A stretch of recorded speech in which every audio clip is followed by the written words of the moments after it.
If you've ever bought a dog, owned a dog, loved a dog, cared about a dog, then you know how hard it is to get a dog to do what you want it to do. People call it commands, we call it love. And love above all things. What's a good book say? If you love your neighbor like you love yourself, this do away with the rest of the commandments. Isn't that crazy? 10 commandments, and in the New Testament it says just love your neighbor like you love yourself. Now here's the problem: most people don't love themselves. Guys, we got a hard-headed dog. We got a dog here that don't want to listen, and we're going to tell you a little bit of how to connect the dots, how to get the dog to do what you wanted to do when you wanted to do it, because it already can do it. Stay tuned. Take care of your dogs, people. TV here, FitBully TV. Like, subscribe, and share. What we have here is Stan working cha-cha on some positions. Now, Stan, I repeat, as we've said this once before today, how hard is it to get a dog to get into a position? It ain't hard at all, man. They were born knowing how to do it. They know how to sit, they know how to lay down, they know how to walk, they know how to spin. All those things. All we're gonna do is give them a time and a place. There you go. Now, in your experience, are there harder to train dogs than, I guess, easier to train dogs? Maybe I'm asking the question wrong, but what's the hardest dog you train? Hardest dog I've ever trained?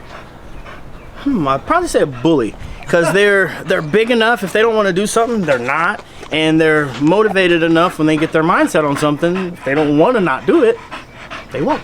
So it's just figuring out what we needed to do to communicate with them. Shepherds, herders, they're probably the easiest dog because they're looking for a handler to tell them what to do. They're looking for guidance. But when you get these mastiffs, these bulldogs that were more independent thinkers back in the day when they were originally bred, they don't really care what we got to say. So we got to motivate them through different ways. So look, he's got cha-cha in what we call a sit. Now she's in it. Go ahead and put her in a sit. Now put her in a down. Damn. Nope. Down. All the way. Put her butt down. There you go. Butt went down, so she's in a down. Now get her to walk towards you. Let's go. Now guess what? Stan, now tell her to sit. Cha-cha. Sit. She knows that one. Now tell her to down. Cha-cha. Down. Now, down. Here's the disconnect, right? You go, well, she just went into a down. Why is she in down? Why doesn't she down? A position and communication, two different things. What's the trick to teaching her to down when you say down? A lot of repetitions of down, her getting the reward, and then us extending the time out that she gets the reward when she's in that position. So what we would do is we would tell her sit, and then go down, and when she's in that down, and holds it, nope, down. she's one of them, down. Yeah. So what we can do is here is help her stay down. Look at that love. That's right there. Love that love there, people. That's love there. Because some of y'all be like, didn't I tell you down? You be like, hold on, brother. Hold on. The dog ain't did nothing wrong. It's in her down. You ain't got to kill it now. Because they ain't gonna learn. She'll shut down before. If you put too much pressure on a dog, especially a dog that's bullheaded like this, y'all seen the videos of her at a young age. She goes and lays in the sun and she doesn't want to deal with us. She don't want to be bothered, man. She's an independent thinker at the finest. And mind you, I left her a little stranded. I'm like, I don't know what I'm going to do with her. I know she's going to be a part of one breeding and we're going to move on. But then we kept seeing things that showed us that without any real instruction, she's the one that keeps leveling up. So you go, we cannot leave her to the wayside. We must train her. She must be brought into the program.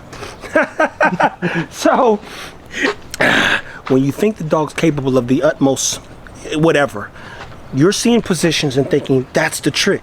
The challenge is really what he does service-wise, and that's down.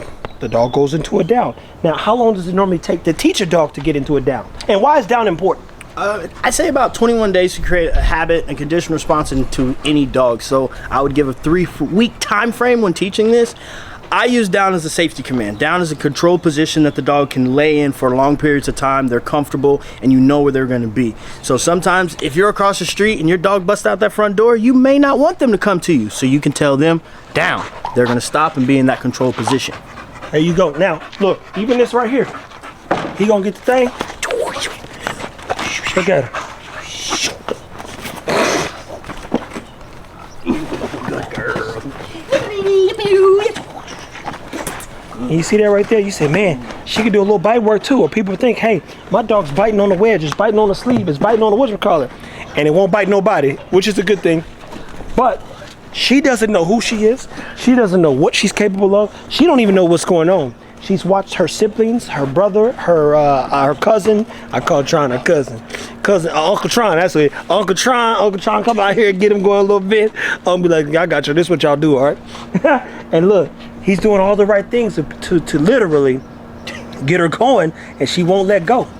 And you say that right there is not a trait you often can train, to be clear, people. That's something that we bred for.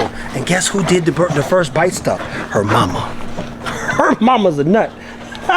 Which is what I'm hoping for. So now look, she's won. She's gonna take it off. And you know what that tells us? How much work do we have to do? Well, sounds like we got 21 days of it down. Got her into a sit. Stay is kind of one of those commands that complements, because if we say sit, the dog should stay. Technically, but they're two different words. But that word, it comes later. Meaning like, hey, when you just say sit, the dog just knows to sit regardless. But that's still 21 days. So we're talking about what? 42 days? 42 days of pure commitment, discipline, training. Because I love that she's biting on things. I love that she's getting motivated. What would you do with a motivated dog like her? Yeah, a lot. Just really pushing them to see as far as they can go. And that's the thing. The dogs, you can't force them to do anything that they don't want to do. So we get these dogs climbing up walls. We can't make them do that. I can't correct them to do that. They have to be motivated. Yeah, there you go, people. So look, for now, remember, a position is not a command. And a command doesn't mean the dog's gonna get in the position. Practice makes perfect. And the more you practice, the more perfect you and your dog's bond becomes. And realistically, it's just you guys mastering how to talk to each other and making sure, above all things, that the dog is always safe.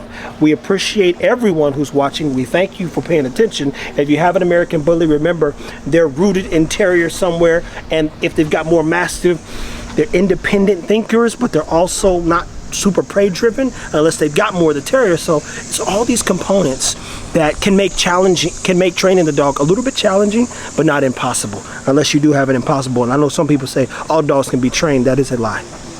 That's like saying all humans are good people. They're just not. Some people want to see the world burn, as he said in The Dark Knight. Stay tuned, take care of your dogs, stand always. Thank you, my friend. Yes, sir.